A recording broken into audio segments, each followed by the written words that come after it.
Bismillahirrahmanirrahim. Assalamu alaikum, dear brothers and sisters. I hope all of you are doing well. May Allah grant you halal and beneficial provisions. Ameen. Welcome to a bonus module of the Prophetic Administration. Inshallah, in this module, firstly, we would be looking at Mikath.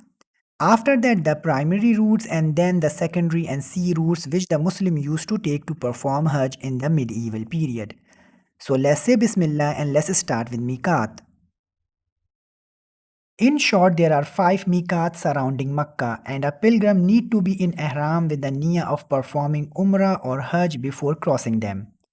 Let's start by marking Makkah and Medina first on our map. And now let's zoom in a bit. We will start with Mikath Zul Hulayfa.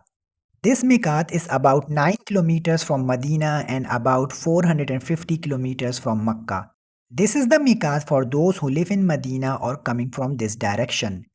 Today we have a Masjid Zul Hulayfa, which is also known as Masjid Ash-Shajara there.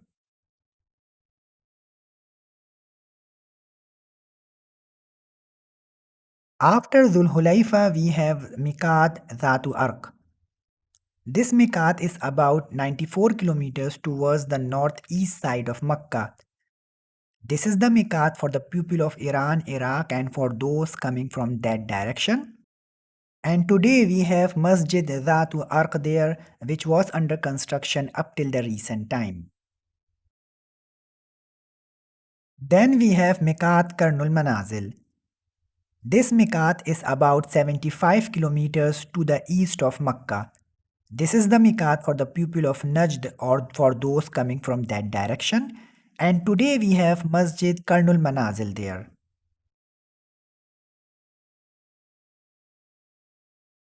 Our next Mikath is Yalamlam.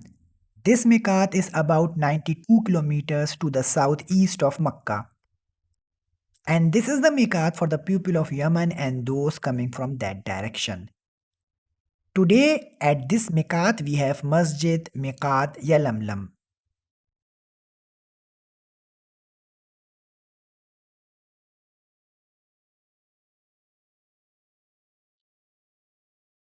Our fifth Mikath is Juffa. This Mikath is about 183 kilometers to the northwest of Makkah. This is the Mikath for the people who come from the direction of Syria, and yep, you guessed it right, today we have Masjid Mikath al-Juffa there.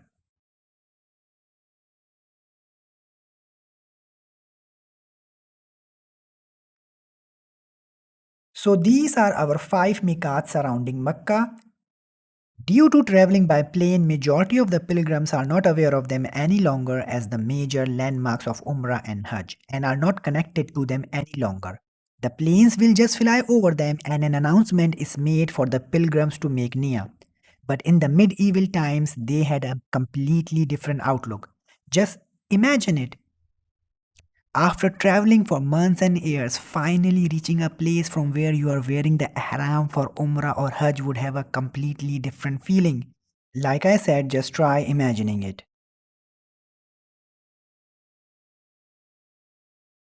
Now, before we start our discussion on the medieval Hajj routes, let me make one thing clear. Unlike the present day where we take off from one airport to another and are bound by different traveling rules from the governments, there were no such thing in the medieval time.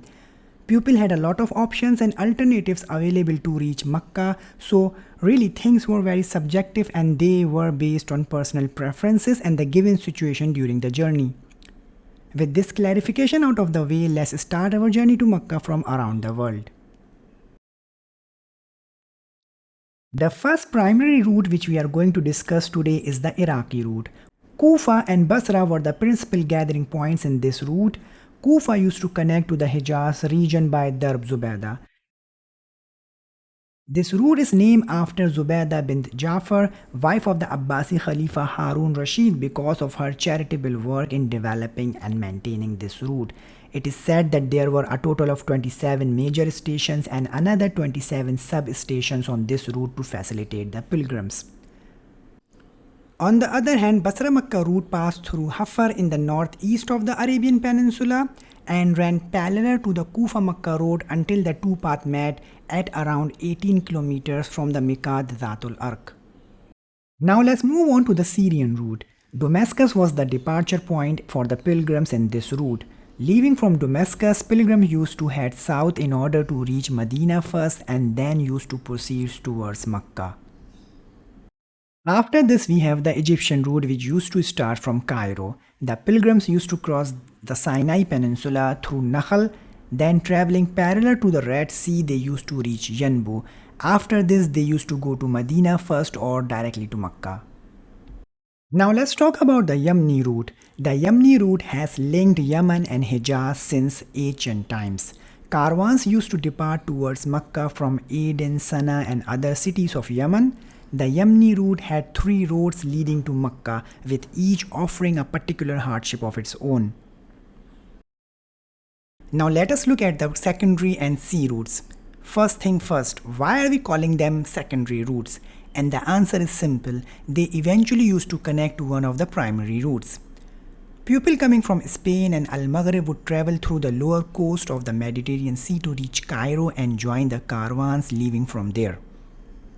As the sea travel became more popular and safer, the caravans leaving from Cairo also had the facility to travel by boat in the Red Sea. Caravans starting from Constantinople would eventually join the Syrian group, and people coming from Central and Southern Asia would end up joining the Iraqi group. Pilgrims from the Indian subcontinent and Southeast Asia would also had to use various sea routes to reach Hijaz. Whereas it was mainly an overland journey for the pilgrims coming from Central Africa with a short boat ride crossing the Red Sea. Dear brothers and sisters, with this we would be ending our discussion. I hope you like this bonus module. Jazakumullahu khairan. Assalamu alaikum.